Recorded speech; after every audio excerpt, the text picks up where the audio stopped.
దక్ష ప్రజాపతి అమ్మవారి యొక్క మెడపట్టుకొని బయటకు నెట్టేశాడు. ఎందుకంటే శంకరుని తీసుకొచ్చింది కదా, అంటే నిరీశ్వర మహాయాగం చేసేటువంటి శంకరుడు వచ్చిందని చెప్పేసి అమ్మవారు లాగింటే ఇక అమ్మవారి యొక్క అహంభావం దెబ్బతింది. ఆ మహిళల్లో కూడా బ్రహ్మాండం లాంటి కదా అమ్మవారు. మహాలక్ష్మి, మహాకాళి, మహాసరస్వతి యొక్క సమస్త జగమంతటికి కూడా తల్లిదండ్రులైనటువంటి వారు పార్వతీ పరమేశ్వరుడు.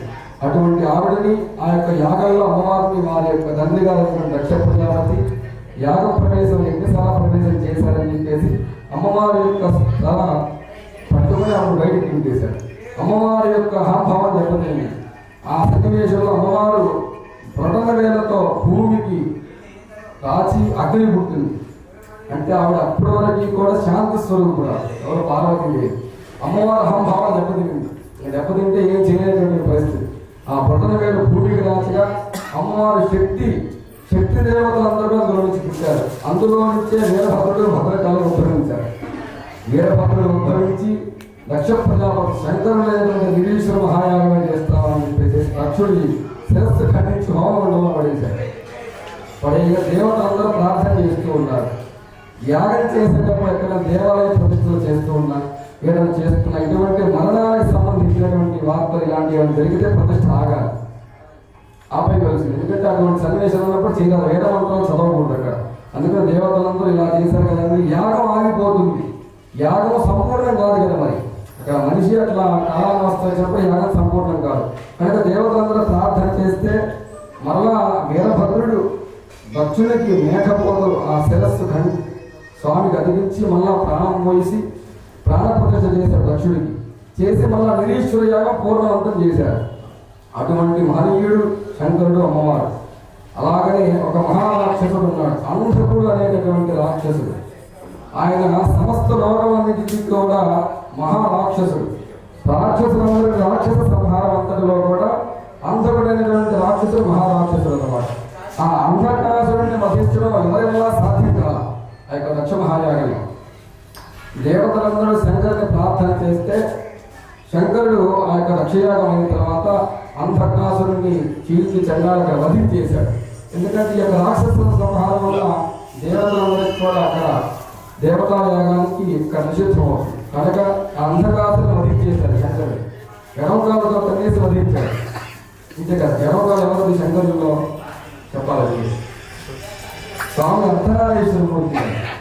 అప్పుడు ఎడవకాలు ఎవరు అవుతుంది? పార్వతి అవుతుంది. సగభాగం స్వామి, సగభాగం అమ్మవారు ఉంటుంది కదా. ఎడవకాలతో స్వామి తల్లి ఆ యొక్క అంధకాసుని వధించేశారు. వధించినప్పుడు దేవతలందరూ కూడా కైలాసంలో శంకరుడికి మంగళ నిరాజాలన్నీ కూడా పెట్టుకొని స్వామివారికి స్వాగతం పలుకుతూ ఉన్నారు. ఆవిడ పార్వతీదేవి అడుగుతుంది, ఏంటి వీళ్ళందరూ మీకు స్వాగతం పలుకుతూ వేదమంత్రాలు వేదోత్తరణ చేస్తూ శివనామస్మరణ చేస్తూ ఉన్నారు, ఏమిటి మహత్యం అడుగుతుంది పార్వతి శంకరుడు. అంధకాసుని వధించగా దేవతలందరూ సంతోషించి ఇటువంటి సన్నివేశం జరిగారని చెప్తుంది. ఎలా వధించాలి ఏంటంటే అప్పుడు చెప్తున్నారు శంకరుడు, యమకాలతో జీవితంగా వధించాలి అంటే యమకాలంలో ఎవరిది? పార్వతీదేవి అమ్మవారు సగభాగం ఆవిడ. అంటే అక్కడ సగభాగం చేసిందంతా అమ్మవారు, కానీ ఫలితం వచ్చిందంతా ఎవరికి? శంకరుడు. అంటే అటువంటి మహాతల్లిని వివాహమాడి, అటువంటి మహాసాధ్యుని వివాహమాడితే తానుకున్నటువంటి కీర్తి యశ, ఆ కీర్తి యశస్సంతా ఎవరిలో సమర్పిస్తుంది? తన భర్తకు వర్తిస్తుంది. అంటే అటువంటి అజరానుకోడ బ్రహ్మాండనాయకుడు పార్వతీ పరమేశ్వరుడు.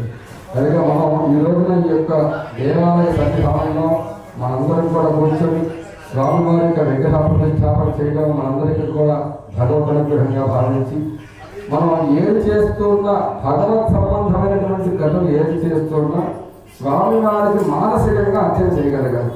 భగవంతుడికి మనం ఎంత దగ్గరగా ఉంటున్నామా, మనం బంగారు పుష్పాలు వేసినా నిష్ఫల హోమంలో ఆర్జన వేస్తే మనఃపూర్వకంగా మానసికంగా భగవదర్చన చేస్తే భగవంతుడికి దగ్గరగా ఉండడానికి ప్రయత్నం చేయాలి.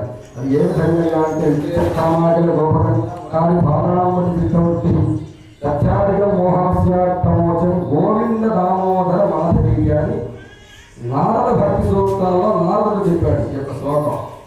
అది అందరికీ గోపికలు తెలుసు కదా. గోపికలకి కృష్ణుడంటే పరమభక్తి.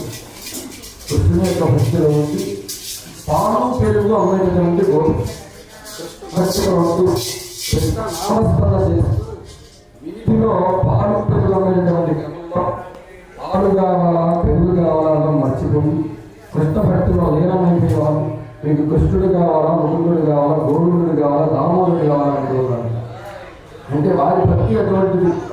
మనం కూడా వారి భక్తి కావాలంటే భక్తికి దగ్గరగా ఉండడానికి ప్రయత్నం చేయగలగాలి.